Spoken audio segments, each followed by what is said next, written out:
I'm using this AI tool on my phone to help me cut calories. And if that thing sends me a text every morning and tells me, come on, man, get up and go for your run, I know that's very different than if Spencer texted me and said, dude, I'm outside. I thought we were meeting up for a run. The accountability to your fellow person is so high relative to something that you know is fake.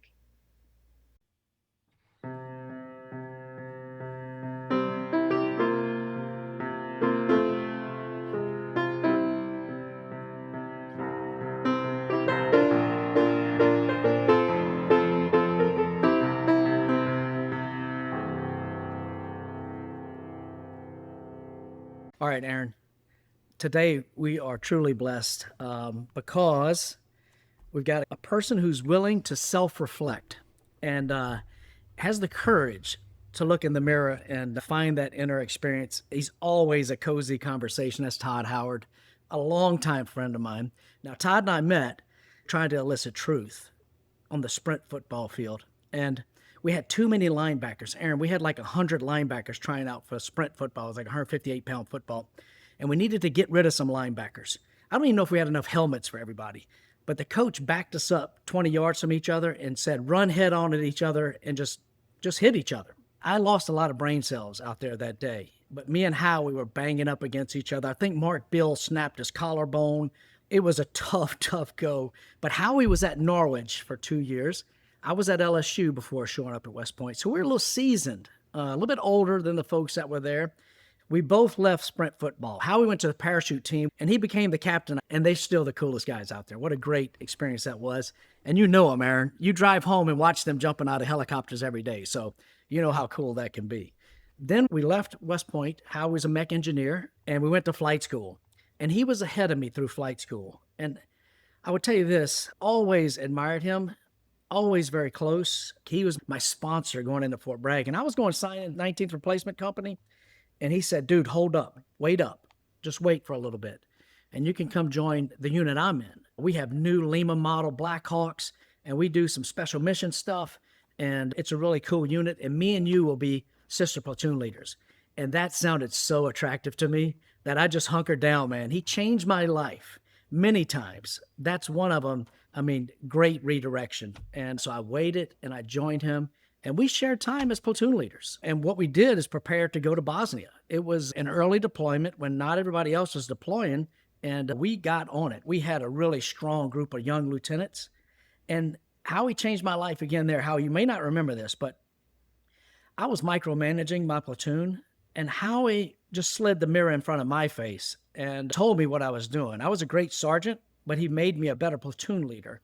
I still today remember that experience. I tell that story a bunch because Howie, you changed my life there too. Again, always doing it, you know. The next thing I would tell you is that his service to our mission in Bosnia was over the top. And Howie, I can't thank you enough. I'll do it publicly everywhere I can. Now, we started training for the Marine Corps Marathon when Howie was up at Fort Belvoir. Howie was a company commander, and y'all were flying. You had Hueys and Blackhawks, right? Yes. Yeah. 9/11 happened. September 11, 2001, the world changed that day. And it was Howie, part of the team that was going to the Pentagon and pulling folks out of there. So really right up into the combat of this attack on our country, heading to the sound of the guns. But the next step in my life is that my son started applying to West Point. And it was Howie again who put the mirror in front of my face, said, hey, man, you might want to make sure that Caleb wants to go for Caleb and not for you.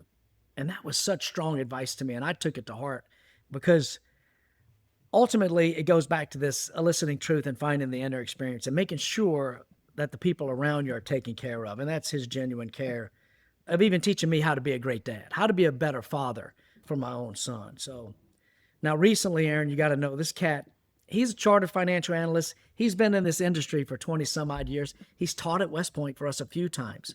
Every time I had to teach a currency class, it was Howie coming up. And his development of those young leaders was tremendous. But he just finished a full Ironman too. 54, brother? How old were you when you finished this full Ironman up at? 53. 53. Aaron, all that to tell you that he is an expert in decision-making. He's an expert in relationships. He's been in this industry since he's left the Army.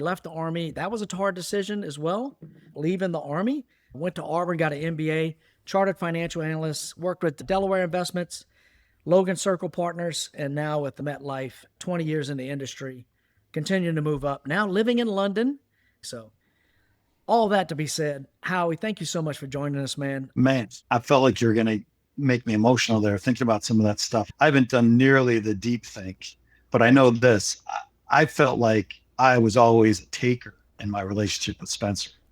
I always felt like this guy was setting some standard that I was just trying to measure up to. I mean, I was the guy before Spencer showed up that I would pull into our PT in the morning at like 20 seconds before he had to get in formation. And Spencer's there like 30 minutes early, getting all organized and saying, Jim, I gotta get up earlier, man. Spencer's here now. And he would just be way more organized than I was. But I think some of that organization, maybe, I don't recall that story of you micromanaging your platoon, but I know that the two of us cared a lot about the team that we had. And I think it really carried a lot of weight. And we ended up, who knew, but we ended up having like an all-star company there. I swear, I think half the unit went on to 160th on the pilot side. Yeah. And it really just kind of shows you the caliber of the pilots, because that's a pretty exclusive group. Yeah. And I think what I've always loved about Spencer is how deep he's willing to go in conversations with me. I feel like in life, I have a narrower kind of friend group, and I have the people that I interact with. I generally interact more with the folks where I feel like you do have this deeper conversation and deeper connection with. I don't feel like I do very well in, just standing around in a room and making small talk with folks. I find that like anxiety inducing, but a real true heart to heart conversation I love. And Spence and I have had many of those. So yeah, I think to have a long-term friendship, I think that's the best thing about being in the military, is the people that you share that kind of experience with. And then the experiences you get in that world are unmatched anywhere else. You can't recreate that. And so I know when I've had friends of mine who've had kids that are looking to go into the military or go to one of the academies, that's what I'm always kind of leading with is, you have a lot of time in your life to do normal things. The opportunities you're going to have, I can't even tell you what they're going to be, because I don't think any of my friends knew what they were going to be when they had it. When I was getting out of the Army after 7 years or so, you had no idea you're going to go teach at West Point and end up getting a PhD and all kinds of other stuff. It just kind of comes up. And I think that's one of life's lessons. I think one of the parts of being a more mature adult and a better parent is accepting that you have to have some flexibility in what you're thinking about for your future, and try not to get too attached to any one particular outcome, because that ends up being limiting. But if you really just kind of open yourself up, and I think for me, I got too attached to the outcome earlier on in my military career of I'm going to get out in 7 years. And I think that ends up limiting your opportunity in the military. And I feel like in this career that I'm in now, in this finance career, yeah, you just find different ways. The markets are always changing and evolving. What clients and investors are doing changes and evolves. So you have to have some flexibility in your approach to what you're doing. And then more than anything, I think the underlying world is changing so much underneath us that we have to readapt to that and have some flexibility. My favorite attribute and someone to work with is someone that's hardworking, but has a lot of intellectual curiosity and creates questions and tries to go find answers to those questions. Hopefully you try to guide them into the questions that you think can add value to your process, but that's what we try to do. Yeah. Like having that adaptability, I think what's hard is, especially from a young age, we keep asking kids, what are you going to do when you grow up? What do you want to be? And it seems like having that level of adaptability it's actually quite scary, I think, until you've lived life long enough to know that you can adapt to it. And I think that's been an ongoing theme in leadership economics, is actually really being able to have confidence in your ability to overcome the unseen challenges that come down the road. Yeah. Yeah. We used to talk about it. I mean, Howie was the first guy, or the first officer I knew to get like pilot in command, where you can command the Black Hawk yourself. Like you owned the airframe and you could take out a regular old pilot out with you. You got that before me, Howie, and I was so impressed that you got it. But we used to always talk about situational awareness, like it's such a big deal, like managing the cockpit, get off the stabilator, get in front of the airframe and all the rest. And you've always been really good at that. Like creating situational awareness, Aaron, to fit into our 4 buckets, how we talk about allocation and then kind of information and motivation and then execution. To maintain situational awareness means to create great information and understand unintended consequences to kind of get people aligned to the right outcomes. That's basically what we're paying a pilot in command to do, right? Is to manage that process. And I feel like it's alive and well. If you believe in free markets, it's alive and well in the economic thought. I think that's where me and Aaron finally kind of settled on this idea of a generalizable framework that's useful in your personal and professional life. Aaron uses all the time, and I love this, is that leaders create something, a vision that is better in their idea than to where they're at. And that always means there's some uncertainty in the future. So I don't know if you could think about one of the decisions you've had, the big decision, you were just talking about maybe you limited the information a little bit and thinking that, yeah, I'm getting out at 7 years. But I felt the same way. I feel like as I got older, I felt I understood this more. But I've always thought you kept everybody else's perspective and you created better information because of that. When you told me I was probably micromanaging, you probably was watching it because you are situationally aware, but you're also thinking about the perspective of Chalmers and Geller and all those cats that are like, hey, get that dude off my neck, man. He's over here watching me turn riches. So Yeah. I don't know. How have you Yeah. managed that? I mean, I would bring it to the modern day. It's a great analogy to think about in the helicopter, right? When you're doing a good job, you've planned so well that you're staying in front of the whole mission, you're staying in front of the aircraft. Yeah. And so as things are happening, navigation, radio, all that, none of that is setting you back. And so you stay in front, then you're better prepared. You have a little bit of space to react if something changes. And I think in my current job as someone responsible for portfolios and some different types of fixed income bond portfolios that are very sensitive to global macro geopolitical events, there's only so much of that information that you have control of. But you feel like you constantly have to be doing homework to try to have that same feeling of, okay, this is the sequence of information that I think can come up, and you try to break down into chunks that you feel like you have a competitive advantage in. So it could be a really good analyst covering Latin America looking at an upcoming election in Colombia, for example, and you might say, we're going to have an opportunity here to do something. This is what we expect to happen 2 weeks out, 3 weeks out, 4 weeks out. Yeah. And then you can follow that. But it gets back to trying to identify that. I think that the most difficult part of all of our lives today is managing the informational input that we have, and whether the information is overly biased. And so then you have to seek out like differing opinions because it all gets so filtered for us. It can be anxiety inducing, right? Because you can wake up just to the most negative headlines. That, I think, for us, if you try to stay in front of your portfolios and you try to anticipate the type of risks or decisions you want to make, you have to spend a lot of time trying to synthesize that information. And that's where you have to have a team that's helping you do that. There's too much for any one individual. And so in many cases, you have people that just get really down into the idiosyncratic elements of any given story. Mm-hmm. And they know the story so well that almost regardless of the headline, they've already somewhat anticipated that headline, and then they have a reaction to it. I think if you draw it back into just our kids and their careers and making those choices, there's so much information at their disposal, but it also dealing with AI and these disruptive technologies, and then just the information overload about how disruptive this is going to be and what it's going to do to the job market. And there's just an increased level of uncertainty attached to that adds to stress. And then people hold back on all kinds of life decisions, whether it's to have families, get married, go get a job, move. And so you feel like as a parent, you're having to help navigate that. Yeah. We'll be sitting back on this thinking that in 20 years, it's still crazy. You know, when I was a kid, it was the internet coming out and then Facebook coming out.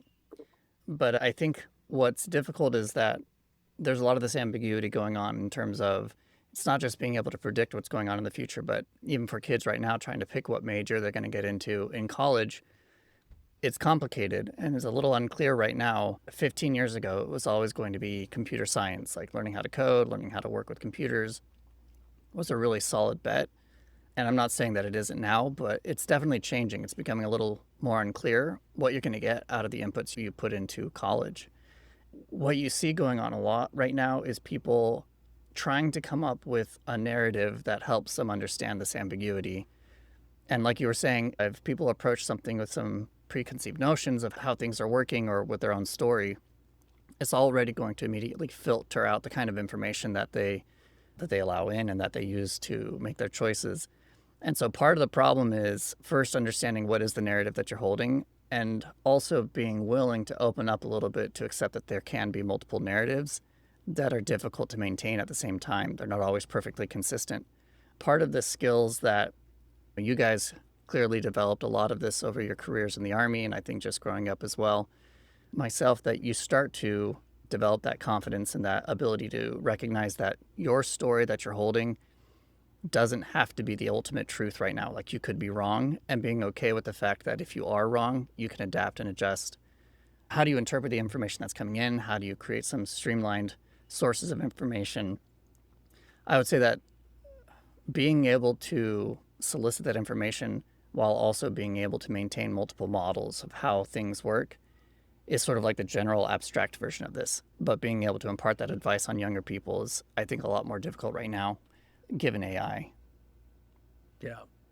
Like, I think one of the challenges from a leadership standpoint in any organization, right? And especially the way the technology works, right? So conceivably, 55-year-old Todd Howard, relatively senior within my organization, 20 plus years of experience, I should be one of our most productive employees. I have all of this experience there. And so I should be adding more value to the business than somebody that we just hired a year ago. And with AI, the company can invest some of its capital into giving these tools to allow its more productive people already become more productive, because that then replace a job. But it doesn't necessarily replace the job. But then how do these like young people then gain the skills necessary to be that next person that can use this tool to become even more productive? And so I feel like they can feel this divide between they want to be productive and add value. Some of them feel like they are adding value, but it's their timelines. And I think it's a generational gap between what we grew up with and what they grew up with. I feel like no matter how fast we try to move certain people along or promote, it feels like it's too slow. And the guys and gals that I work with, when I talk to them, they're in their late 20s, early 30s. And I didn't start my career in investments or investment management until I was 32. And part of it was because it took too long to get into West Point, and then 7 years in the Army. Next thing you know, you're in your 30s and you're like, okay, now what am I going to do? But it gives you that perspective that, it doesn't have to happen overnight. Patience is truly a virtue. And I know it's a cliche, but it truly is the ability to sit back and have that experience and pass that on to people. Just be like, as long as you know that you're in the right place and on the right team and you're working with the people that you want to work with, like, stick it out. Because I can guarantee you, if you leave and somebody just pays you more money, you'll be happier for a month or two. But if you don't like where you are and you're changing your dynamics, that's not lasting happiness. Part of this is that when you say patience is a virtue, there's all sorts of different areas where we can be patient. There's one thing about being patient with your colleagues and being patient with your kids or something. But I think what you're pointing at is being patient with your understanding of the situation. We want to be able to understand everything that's around us and have a map of the land right in front of us. But sometimes when we try to force that, again, we're going to get pigeonholed into something that's not quite the right path for us. And so looking at new employees coming up, trying to train people in this new world is really complicated for professors right now, for elementary schools right now. Like, everybody's trying to understand, how do we give students the skills, given AI can do a lot of the stuff that we've been teaching them for a long time? And I think, in businesses, they're definitely going through the same sort of a thing. But what is difficult and never replaceable is going to be people's ability to understand sort of the real world context. AI is not part of the real world.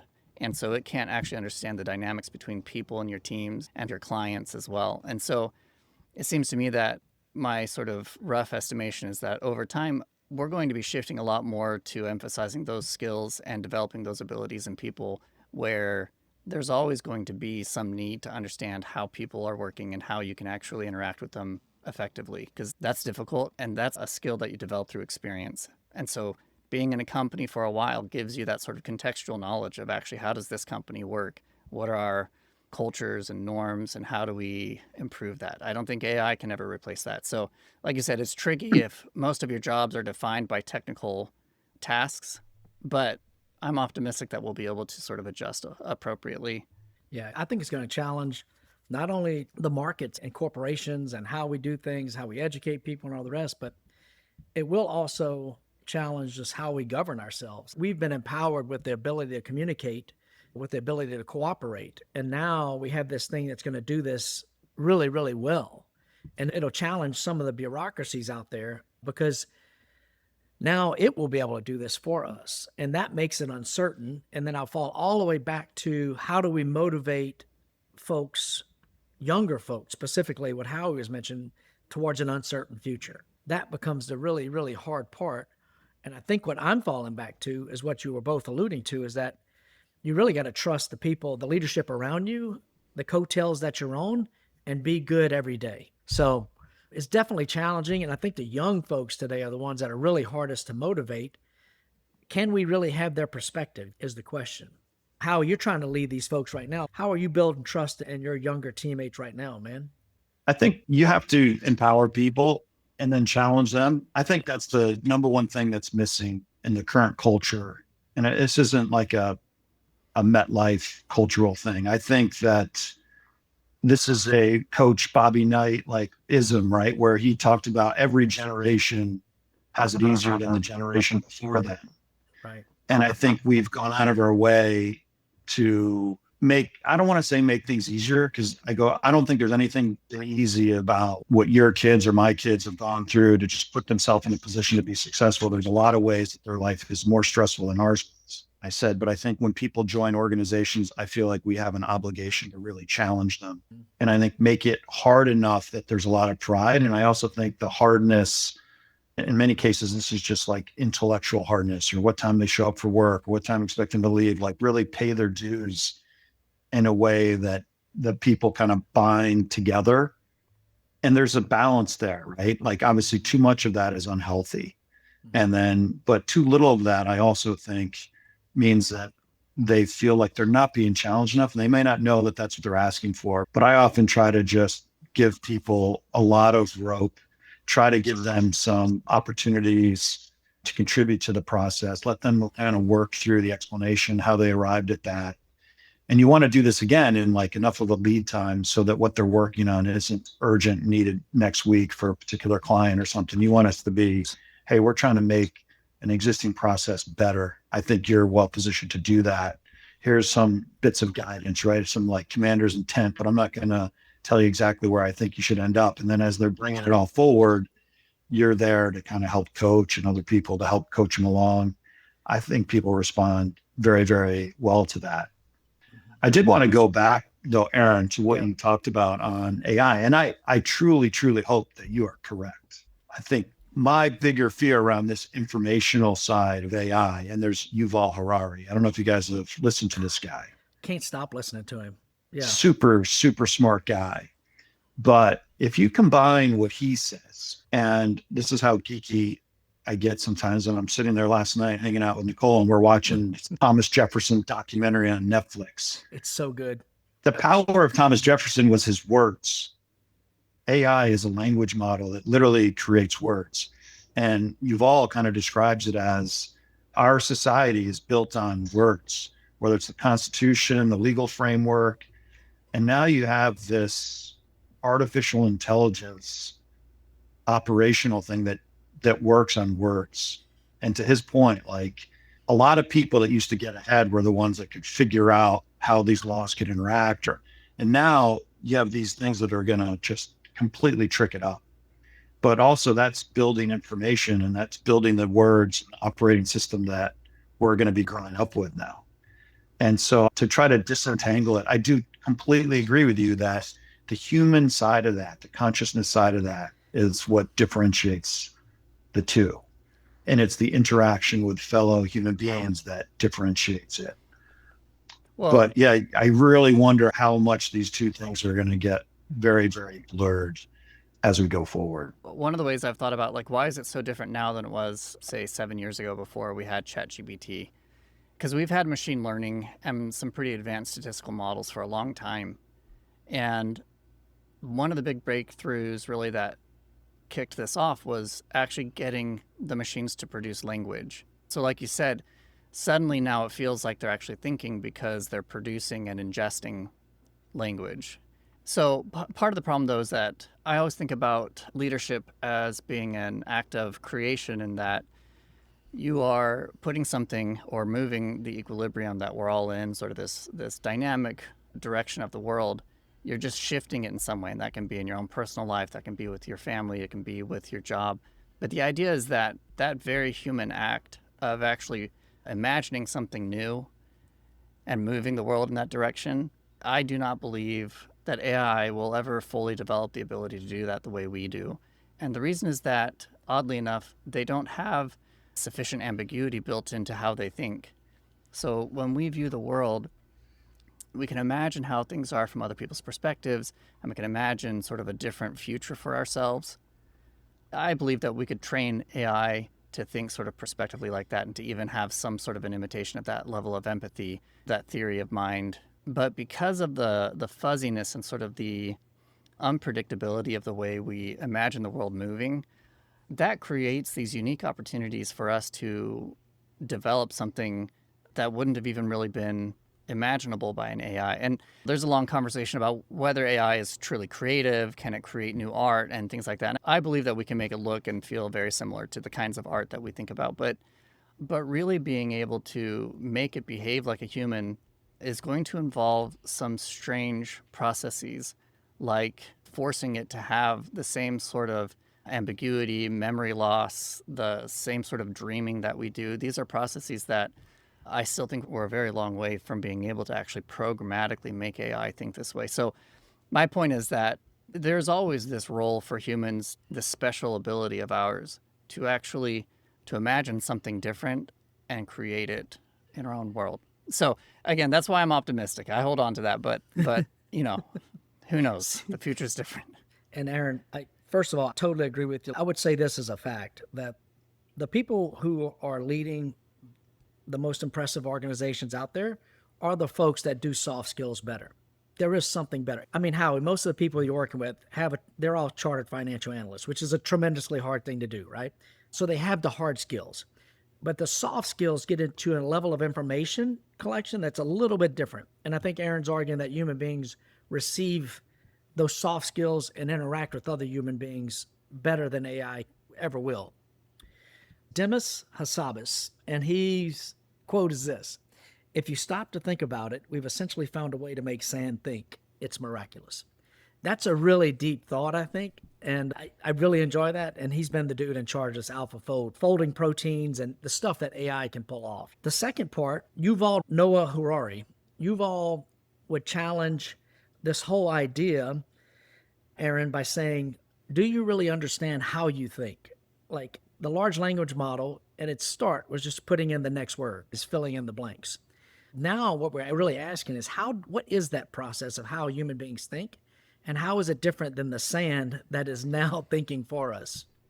And I don't know if I can truly unravel that. Now this is some deep stuff, because when I start a sentence, I don't fully know how it's going to end. What we would start with, Howie, is that one of human beings' real traits is that we can see many different outcomes. It's why a horror movie, or why a love story, why movies are really good, because we're wondering what the outcome is. And there's value in that, you know? So I don't always know how I'm going to finish the sentence or how I'm going to make it end. And I don't know how far off AI is from us actually what we're doing as well. And that kind of scares me a little bit. I love Aaron's hope, though. I'm with you on the hope side. Yeah. I think on the soft skills of leaders, the people that get ahead, and it varies, and it's the unpredictability of it, Aaron, to your point. The parts of the decision-making process that are human are the parts that are a little bit more flawed, or people are leaning in a certain direction, not necessarily because they have great information that's helping them go there. It could be just instincts, right? It's that flying by the seat of your pants versus just using the instruments. Yeah. I completely kind of buy into that's what makes it very unique. And some of the skills of the people that get ahead, and this sounds negative, but it's like ego driven motivation or narcissism or what have you, these emotional characteristic traits, in addition to then IQ, right? The interaction between those two things, the emotional side of a human and the IQ side, and the interaction of that's, I think, what creates the more ambiguous or more uncertain outcomes. It's the part of us that we don't fully understand. I know people try to spend a lot of time trying to understand their conscience, but it's a very difficult concept to even try to get around, right? But I have often tried to come to the thought that our thoughts are not who we are. Like, who we are is deeper than that. Our thoughts are just something that's swirling around in a brain. That's something that we don't fully understand how it even works. But we know there's a network up there that they copied using these computer algorithms to try to get the same type of outcomes and these connection points. But yeah. Part of the difficult thing is also that we like to think of our brains functioning the way a computer works, because for a long time that was a useful analogy. If you think about the processor in your computer, it's trying to compute all these different tasks. But it turns out one of the things that I love to talk with my students about is that our brains aren't actually quite the same as a computer, because they're not digital. And what that means is that a computer functions and will always function, I think, except maybe once we get into quantum computing, I don't know. But it always functions on these ones and zeros. There's always a definite zero or a definite one.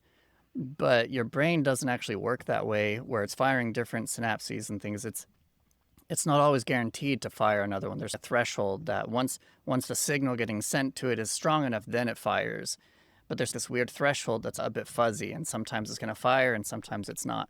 Again, that's sort of like the extent to what I can really lean on from the neuroscience, but it is clear to me that your brain, it doesn't quite function digitally. And I think that this matters because it injects by force a lot of the sort of the softer types of interpretations of the world around us. One of the things we've talked about in the past has been soft information. And so that's another thing that I think will be very difficult for AI to ever really pick up on, is that when you're talking with somebody in a room, we were talking about it in the context of making loans from a regional bank, and how there's a whole new level of being able to interpret what the character of the person that you're considering loaning money to. And in the end, that was always the deal breaker, was that if you can't really trust in this person's character, it's not clear why you should give them a loan, even if there's all these other things that might look right in terms of their finances. That kind of soft information that we're interpreting isn't always very conscientious, and it's not stuff that we can put in a spreadsheet or analyze as much as we'd like to. But I think that kind of information and those kinds of experiences will become the keystone of actually developing the skills that are going to help people succeed in life. Would y'all agree that, and Aaron, I'm with you on the quantum computing. I don't know how much of this you track, Howard, but there's some nuances between 0 and 1, and it could be that idea of character and the rest of it, once we get there, really change the world tremendously. But would y'all say that the new technology and the AI that's out there, if leaders create something that is new with this vision, is AI helping us frame the trade-offs, the marginal benefits, marginal costs, and the numerous pathways of uncertainty and ambiguity that could exist? That idea of framing the trade-off to even start the allocation has to be something that our younger population has to be motivated by. This is the tool that can help us frame trade-offs better, because we have better information, and then we may see the motivations within the execution, and then in a Bayesian sense, we learn from that. It becomes a learning model, and this AI will help us do that faster. So I think this leadership economics framework, Howie, that we've thrown up, like, it's very general, and it has some simple principles empowered by AI, that this thing can help us make better trade-offs. Now, are we doing that? God, I don't know if we're really thinking about it. And I could go from a global sense all the way down to an individual sense. Are we really framing the trade-offs of these actions that we take globally? We may not be doing that well. There's a time horizon problem here too. So let's just stick there. Does AI help in framing the trade-offs? Yeah. I'm glad you brought it back to that, because if you think about it, the information theoretically is better, right? And so you should be able to then evaluate decisions better and therefore identify the right path to go down. But when you were saying that, Spence, I was thinking of, is that the kind of leader that people want to follow? And so if you don't have the human aspect to that leader, if all you're doing is making decisions based on all these inputs and you're doing a good job of it, I think if you're maybe a baseball team manager, like the team just wants to win. And if that can just get all the percentages right and get the right team on the field at the right time, even some of the decisions are a bit unorthodox because that's what the computer's saying and it results in wins, I think people can get behind that. But then you wonder about the performance of the team that just has a coach that everyone just wants to play for. And then they do things that the computer couldn't predict. Right. So there's some balancing act in there, right? Because you start losing the human aspect of it if you're just taking this information and leaning on that. And I feel like human resources, it's trying to take over. So people delegate leadership to HR. Guess who doesn't want to be involved? The leaders. Like that's just the whole problem. Me and Aaron have taught leadership economics up at West Point. We have these great leaders, people come in and talk. The first thing they say about the leader's responsibility is to train new leaders. Like that's your first responsibility. But then if you get in this bureaucratic sense where the leaders are talking about leadership development, but I'm subbing that out to somebody else, you know what I mean? How can I ever take that as serious if it's almost hypocritical that I'm not worth your time? We all see that. Human beings have very good radar for this. It's happening everywhere, I think. And it feels kind of weird to me. You know, you can't fake genuine. Human beings have a pretty good radar for catching when you're faking, you know what I mean? It has to get humanized, right? You can have something come up with your internal cultural direction. The metaphor I love, or the image that I love, is the Norwegian World Cup team where the whole crowd is like, they do this rowing thing. And that's what we're trying to do, right? That's the motivation side of getting everyone to try to row because we're all trying to go somewhere. Right. And so I feel like the leader has to lay out, where are we trying to go?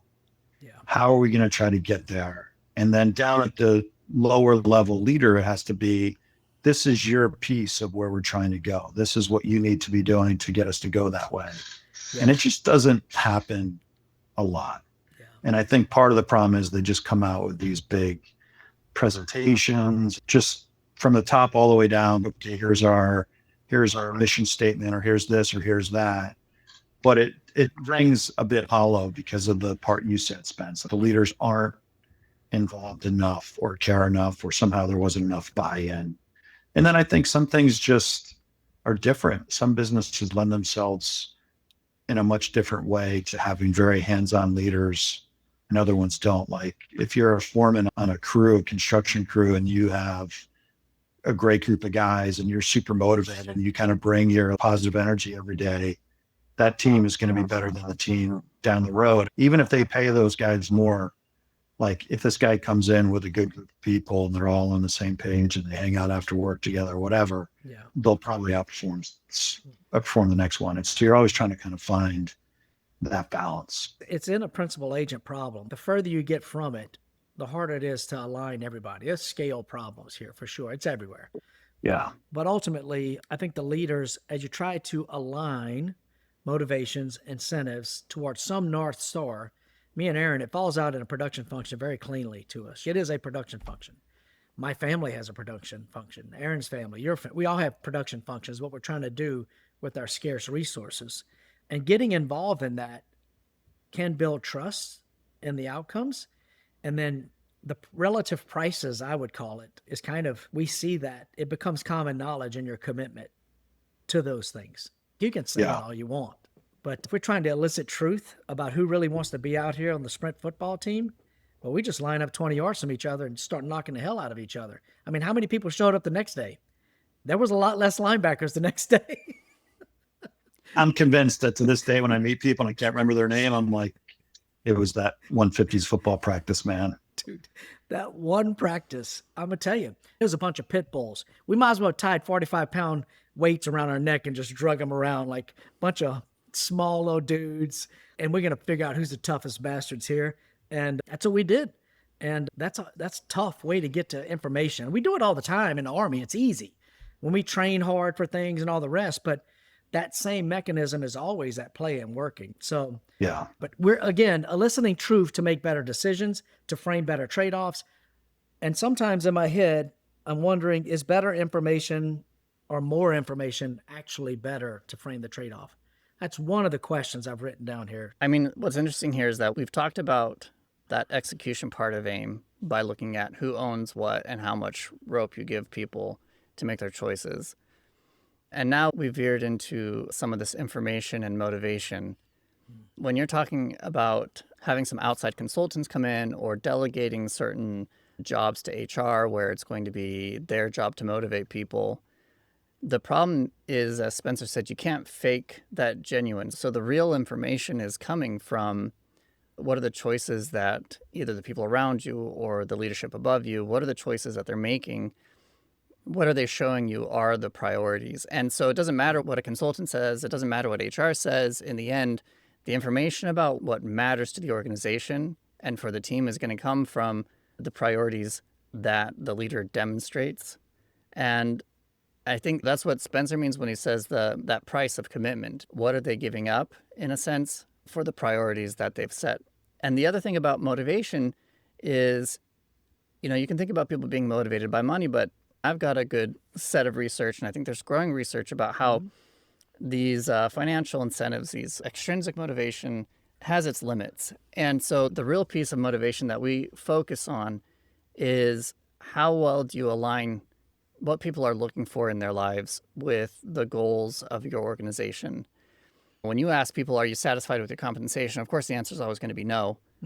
But instead, there's a question of how well do you think your goals in life are being met with the direction the organization is going in. I mean, I'm not sure I would phrase it exactly like this, but that's sort of the idea, is that if your goal is to just be really rich and retire at 40, I'm not sure that that's necessarily achievable with an organization that you're in. But if your goals are to find meaning in your life, both in your personal life and in your professional life, that's going to be something that an organization can help with. And being able to align those objectives together, helping them get on board with what the team's actually producing. There are some industries where that seems very difficult to do. And, working in academia, I think it's very difficult to really see your contributions on a day-to-day basis, right? In fact, the more satisfying part over time has become working with students, because you actually see them learning something that they didn't know and probably wouldn't have learned otherwise. And so the motivation has to come from seeing how what you're doing is actually contributing to something that you want out of your life. And so anyway, as we go through this, that's, again, hitting on a lot of these core buckets of information, how you give it, and then also how you receive it. Spencer's last question was, how much is too much information? And I think the unfortunate answer there is that you have to develop that discretion. There's a lot of information that can come at you right now that's noise. And so being able to identify the true sources of useful information is part of your job, I'd say, as a leader. Yeah. I don't know if that's satisfying. If we answer it, I think we're done. As we started with, Aaron, like if leadership economics ever answers, or if AI ever answers this thing completely, then there's no need for a leader. And that's why it's at an equilibrium at all times. That's some nuanced trade as to, I always come to this question, like, how much? How much do you want it? What do you want? And how much of that thing? Because when you start adding things, there's diminishing margin utility, diminishing margin returns. So the production function, we go back to it. What is your North Star? And that could change as the context changes. It's a very interesting, and what I lean to, how is that these principles can help unravel the complexity for you. And I don't care if it's AI, and I don't care if it's us. These principles still work. I think AI will be better. I'm scared of the AI that we're training, because that thing could take over the world, Aaron. Whatever you're building over there, the agent that has these leadership economics ideas in it, the question becomes, what is the outcome we want? You know what I mean? What is the outcome we want? Because then we're framing trade-offs that should be prioritized towards that outcome. And then that's where it gets kind of blurry, you know? And that's where people start to show their true colors into how much. How I call it the currency of commitment. You've traded currencies. You've been in the world of currencies. And most currencies, I think, chase an acceptable risk, but a belief and truth in the future of that currency. We have a fiat currency in this country. It's trust of the United States in its future. And I was joking a few episodes back, brother. I said, I hope I have a high FICO score, that the currency of commitment, my currency, the Cluot currency, I hope is strong for the friends that I've maintained. And I do believe that we're all maintaining some bit of credibility of our own currency and our actions that we take. And that may simplify it a little bit too much, but those are the relative prices when I think about it. And every organization has them. Every family has them. But, you can think about how this plays with a political environment too. We talked about the narratives people are developing already and how that affects the way they interpret information. A good example of this right now would be like data centers. This has become, for some reason, a huge point of friction, I think, for people. And I've heard people talk about data centers more now than I think I've heard in the last 5 years, where we've had data centers for a very, very long time. All of Amazon, all of these websites, everything's running off of these giant data centers. And now I think that there's this renewed conversation about it where people are very concerned. And I think that for me, there is a narrative that is developing around why this is being done and what's the value of it. But I think more broadly, I wanted to ask you a little bit about your thoughts on either issues that we will face going in the future here with AI, or I guess more broadly about how people's narratives might affect their interpretations of truth on the ground. To me, the first issue, I think if you're looking for what's going to tip this thing over, I think somebody brought it up a few months ago. I don't know if it was CNBC or Bloomberg, but they're just talking about these token maxing concepts, right? So I think every Fortune 100 company, maybe Fortune 500 company is out there now with these massive CapEx budgets pulling in AI, and they're using all these different vendors from Anthropic and Hebbia and ChatGPT and Copilot, everything, right? And then so every company's trying to figure out how they can integrate this into different workflows. And at the end of the day, the end goal is to have your business be more productive, which effectively is same amount of work, more work with the same people, or the same work with fewer people. And that's going to improve your bottom line. And it's going to be profitable. So that's the goal. That's the ambition. That's why all this CapEx is getting thrown at it. But because every business now is just maxing out this investment into the space to see how it can get pulled in, the revenue that's driving the hyperscalers is kind of off the charts, and people are justifying valuations, et cetera, based on this revenue gain. But there's going to come a day in the next few quarters where the CFO of the company I work for and other companies is going to get this variable cost attached to this expense item that didn't exist a year ago. And for big companies, it's going to be hundreds of millions of dollars of new IT, AI services, however they expense it, I don't know. And they're going to say, but wait, our earnings per share only went up X. We hired another 1,000 employees. What are we getting for this investment? Mm-hmm. And then the business has to make one of two choices. Either maybe the business is highly more productive, so it's been worthwhile and they keep doing it, or they realize it's marginally more productive, but they're spending way too much and they can't sustain this. So then they're going to look for lower cost vendors to come in. And we know that there's a laundry list of lower cost providers of these models, or that we just don't need as sophisticated models to do certain things. I think it's very analogous to some of the challenges in our educational system, where everyone getting a college degree for the longest time hasn't always made a ton of sense relative to the jobs they're going to take. May not require a college degree, but who are we to say don't go out and get additional education and training, and who knows what's going to be around the corner for you. But I think that when you start seeing that pivot by the people that are actually paying the bills today, because there's only so much revenue that can keep going that way. I get that people think hyperscalers can keep absorbing it all, but at the end of the day, it's like if you work for an investment firm, an insurance company, or a bank, or whoever, on using my world as an example, they have limited resources. And so they're investing in this today, hoping for some outcome. But when they start realizing that the timing mismatch here is going to lead to some different decision making, that's when everyone's going to start really questioning this CapEx cycle, and it's going to be really challenged. But I don't know where we are in that. And maybe if it works, then people don't mind spending the money on it.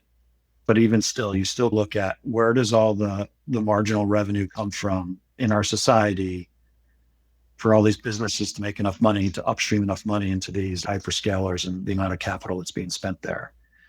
I mean, the numbers are staggering. Well, I think what's hard about this is that there's still so much of a lack of clarity in terms of how people are going to use this. You know, is it going to be complementary to people's jobs, or is it going to substitute jobs? And the answer is that it's going to be a little bit of both. And then there are questions of, well, does this open up new business opportunities that people use? So there's this whole world of speculation. The point about maxing out and building up and scaling like this, it's a bit scary because you don't know where the market ends up in terms of how people value this. I know Microsoft also pulled the plug on some of their AI usage because they realized it wasn't actually doing them any good, or at least it wasn't worth the cost that they were putting into it, right? So in terms of where we are in this process that you're describing, certainly for some companies, they are fairly far along in realizing that there are limits to how useful this is relative to the cost. So my hope would be that this happens gradually as the market evolves, that companies can make these decisions instead of all of them occurring all at once. But how does this alter the way people work? I really do love this question of like complementarity versus substitutability. And when you say companies are just trying to maximize their profits, and that can be done by either making more with less or making the same amount with less, I would say that I'm fairly optimistic about how the market works this out. But I think it still raises a lot of these questions about how do we develop people? How do we teach them how to make these crucial decisions about how they allocate their time in their lives, and how do they develop certain skills that are going to be useful in the future? This might be a horrible analogy, but one of these coworkers, and he was right, should have bought Meta years ago. I always look at Instagram and social media stuff, and I'm like, I just don't get how this thing's going to keep growing. Are we at some point just all going to be influencers selling each other stuff? I don't get it. But it continues to grow, and the amount of revenue that gets pumped into that and the advertising efficiency, I suppose. I took myself off that stuff like a year or two ago just because I felt like I was just wasting time that I should have been sleeping, reading, doing something way different. I mean, I still fall into voids here and there, but I try to not spend as little time as possible on that sort of stuff. The free markets create exactly what we demand. In this cycle, we're talking about an allocation on an expectation that gets close to reality, and then we start asking about the return on investment. Was it really productive or not? Was it an efficient use of this scarce resource? You know, It's just happening on such a large scale. It's such a large bet, given all the CapEx that's put into this thing, that if we're wrong, it could hurt. And I mean, hurt in an avalanche sense, not just one or two people, but all of us. It's a big bet. It's a big bet on where we're going and what the future looks like. And then the incentive structures for the world change a little bit, right? As we make these adjustments, it's always been hard to figure out what does the truth really look like. And we were back into the same framework we were in. How do we elicit truth? We can't just split off 20 yards from each other and just start running into each other to figure out who really wants to be on this football team. What we do is make real investments and see if they're productive or efficient into what we want, or what unintended consequences will pop out. And I think the best leaders in the world and the people that have set us on the right pathways and created the visions that have made this planet better have been better at figuring out unintended consequences. And we got to trust in our free markets. I do believe in free markets. They have better information than I do. But boy, I hope the unintended consequences don't come get us on this go. I don't know if we have any real leadership in managing this whole thing.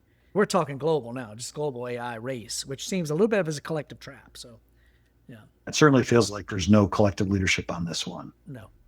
This is definitely a nuance of living in the UK or Europe, is the societal consequences of social media. Like, they clearly are more concerned about that than in the US, where capitalism is definitely driving the bus. And there's trade-offs attached to that. And I know there's a lot of pride in the US around that kind of capitalism push. And there's this global narrative in the investment world about U.S. exceptionalism. And yeah, the U.S. does, for a very large economy, have higher growth rates. There's like a joke in Europe that, yeah, you want to work in the U.S., get paid in dollars, but live in Europe, where the quality of life is just a bit different. But again, it results in underperformance on their part because they put in these kind of safety checks that some of them may or may not need to be there, but that's probably a bit kind of But going off piste. no, there's not many times in my life where I can get to this spot and speak about it very honestly with people. Where we're at now is the ultimate trade-off, I think, is between competition and cooperation. And both of those edges are really kind of spots that can be harmful. You know, you go too cooperative, and if you go collective, that thing goes bad fast. That changes all the incentive structures. If you go too competitive, that thing can go bad too. You know what I mean? Like if there are no rules or it's just all eat what you kill versus I am my brother's keeper, like this trade-off of an equilibrium. I think in the U.S., we have leaned towards you eat what you kill, more competitive, and that has resulted in these competitive growth rates. But we all, I think in my head, want to be cooperative. Like we're going to need each other. We're all broken timber. We're going to need each other. And this AI has just created almost like this third party almost. Can AI start its own corporation? Yeah, I wish you were right, Spence. I feel like my life experience is that there's a lot of people that don't care about their neighbors. Yeah. And that's tricky. You know, and I get, man, like I think I would expect all three of us here, like your first order of business is taking care of your family. Yeah. And I know I have that mindset, but I never, ever want it to be on someone else's back. Yeah. Or cause somebody else some pain somewhere, right? Yes. And that's the part that makes this whole thing a bit. It's really hard. It's really, really hard. And we're talking in a global sense, but also when I go on a little run, Howie, I told you I'm putting in my 2 miles a day, very slow 2 miles, 10-minute miles, Howie, you'd be proud of me. But I'm right there. The other day, yesterday, I stopped and picked up a nail. It's a roof intact nail. And I happened to see it in the little parking space where these new houses are, because there's new construction going on. I ran by it at first, honestly. And as I was distance away from that, I'm like, man, let me go pick that thing up. This is some lady driving in, you know, or some guy's going to drive in. A roof and tack is designed to get flipped up and put a hole in your tire. And I spun around and went picked it up. And I put it in my pocket because I knew I was running by a dumpster. And I threw it in a dumpster. Now, the person, hopefully, that I saved from that could be me. I don't know. I feel like in my little community, I have a feel for that's my responsibility to help. And I don't know what the responsibilities we have of each other, but in my 30 years in the military, you know, we approached over 30 years in uniform, and what we've done, we're going to need to cooperate as well. Yeah. So the question is, what drives people to behave that way and to sort of establish and maintain that kind of a culture? And we spent a lot of time talking about AI, and I think what might be a useful final question here is a little bit of, you know, Todd, if you were to imagine an AI as your boss, how well or how good of a leader do you think an AI could be? And the reason I think that this sort of highlights some of the things that really make for a good leader, and I don't have an answer to this, but I just thought, you know, what is it about Spencer here that you think is more convincing in terms of leadership than, say, a very well-trained chatbot? Well, man, that's such a good question to actually just think about. But what popped into my head right away kind of gets back to your initial comments and why you thought AI wouldn't replace, but it's that I would know that it's fake. And so how could I'm using this AI tool on my phone to help me cut calories. And if that thing sends me a text every morning and tells me, come on, man, get up and go for your run, I know that's very different than if Spencer texted me and said, dude, I'm outside. I thought we were meeting up for a run. The accountability to your fellow person is so high relative to something that you know is fake. And so I love that. Yeah. I mean, that's a very I was skeptical of you earlier, Aaron, when you said that, because I was like, man, this Aaron is just so naive. He's sitting there thinking this isn't going to just eat us all up. But no, you're right. That question like brings that out. People know it's fake. I think what I'm struggling with is like, why does that matter? If we put an AI in a Spencer body, would it be different? But I agree. Like if Spencer were to text me and say, "Hey, I'm out here. Where are you?" That matters a lot more. So I don't know what the answer is there about like why is that different, theoretically speaking. But it definitely has a different feel to it. You feel a different level of connection or commitment to people. And so But I know here's Spencer. what's scary and sci-fi, right? But I answered that question because I know that I need some personal motivation to be part of my equation. But imagine if you grow up with AI. Like when we did road trips back in the day, you stared out the window and you're bored out of your mind. And too bad, right? Or you try to read a book and get sick or whatever. And then when Spence and I were parents, man, I remember he had a small TV strapped onto a stool so Caleb could watch something in the car when they were doing like a road trip. This is before they had him in the headrest, you know. We modified cars to entertain. So we exposed our kids to this technology. And you can imagine that future kids are going to be getting taught by AI in some ways. And maybe for a teacher, where if you're just trying to learn, I don't care if it's real or fake. I just want to learn, but I want to make sure that what I'm learning is the right thing to learn. But I don't know. I feel like you could go really deep on this question. Dude. And yes, I don't know who said it, but this like idea of we've got your attention. Can we also gather your intimacy? Our kids in the future could have an AI bot that's the best friend they've ever met. It's uniquely designed for them. Do they care that it's fake? I don't know. It's happening already, I think. So, yeah. This is when the question is like, is the AI a tool or is it an agent? Is it its own entity? I don't know. Did we really make sand think? I don't know. When did carbon atoms live? We're largely made of carbon, right?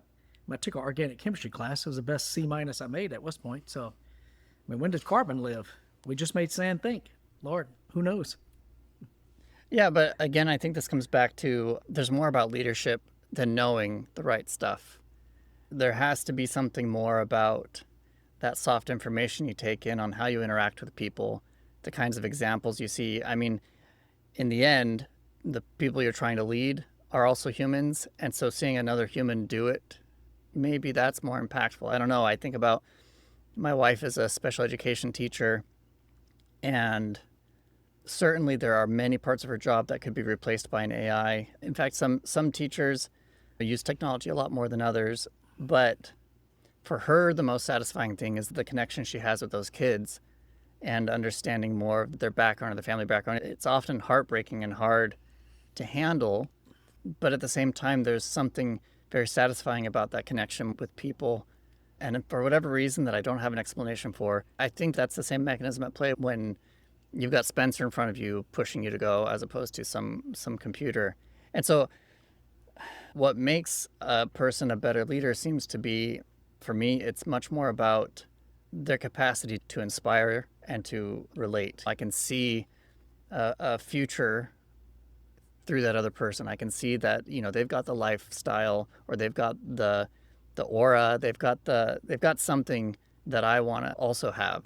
You know, that seems like a happy way to live. I don't know. I'm just curious about this too. I still can't put my thumb on exactly why I'd be much happier hunkered down with Spencer as opposed to some mech robot that can obliterate the enemy faster than Spencer could. I don't know. We're using it right now. You asked Todd how you feel about an AI boss, but I'm sure our AI is helping us cut calories as well.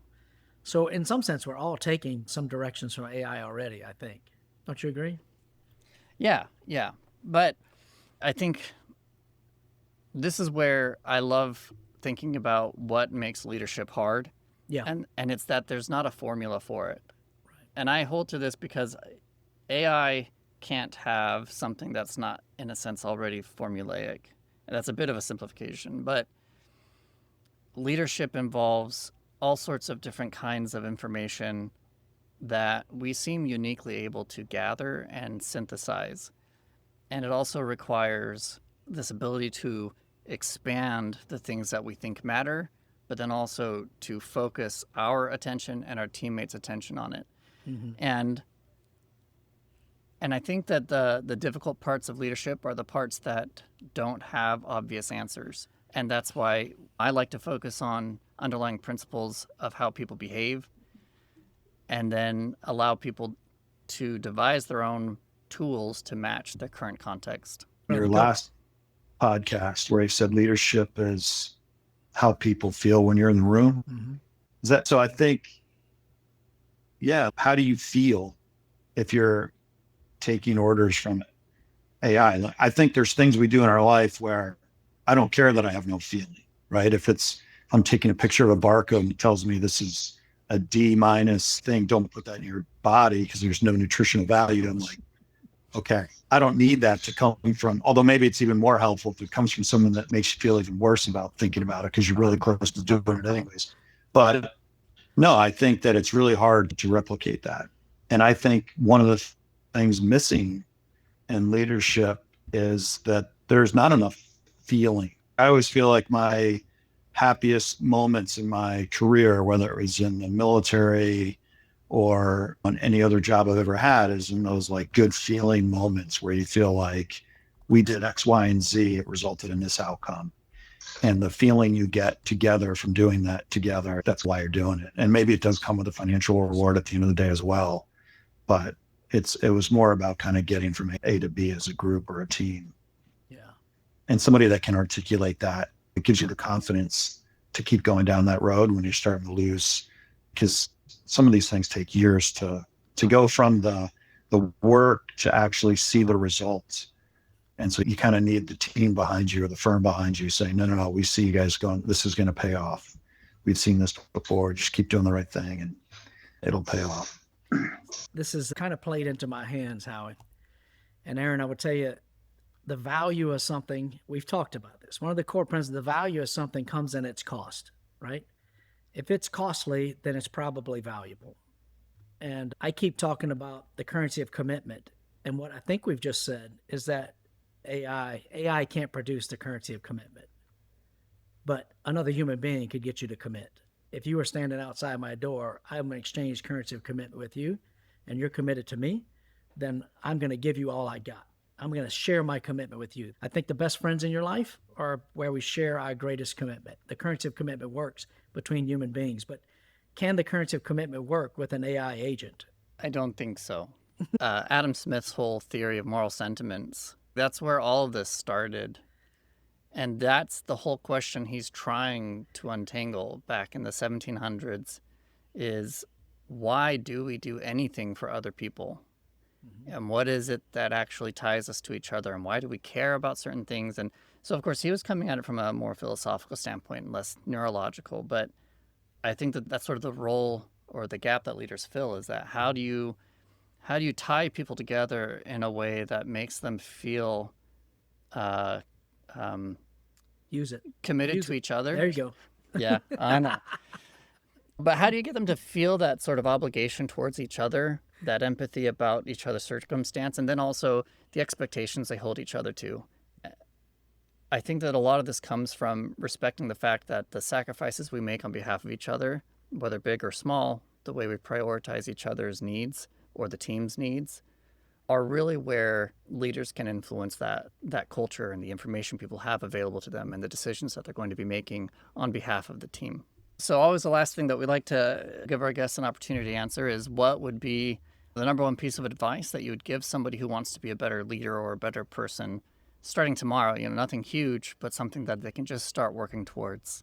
The one thing that comes up for me all the time, and it is the most basic leadership principle that people don't do, is just lead by example.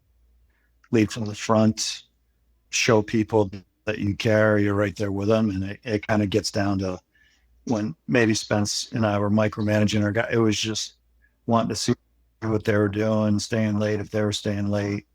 I think that is it. I think we lose sight of that because it's so basic, and we get complacent around some of our leadership roles. But of all the roles you have, stay true to that. And I think people generally see that. show them that level of commitment, that regardless of your rank, title, what have you, that you're kind of still in it with them, and that this is a team effort. This is something also from a personal perspective. Some of the advice that's really related to this is if you want to be a runner, then see yourself as a runner and do that.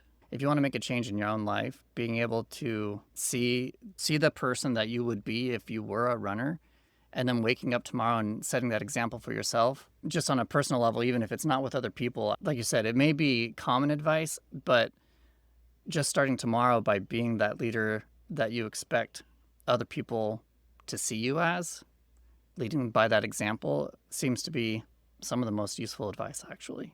That's how you keep a high FICO score, Howie. It is your credibility. Lead by example means you're showing me your currency of commitment by believing in me and leading by example, because we do not appreciate hypocrisy in currencies nor in our relationships.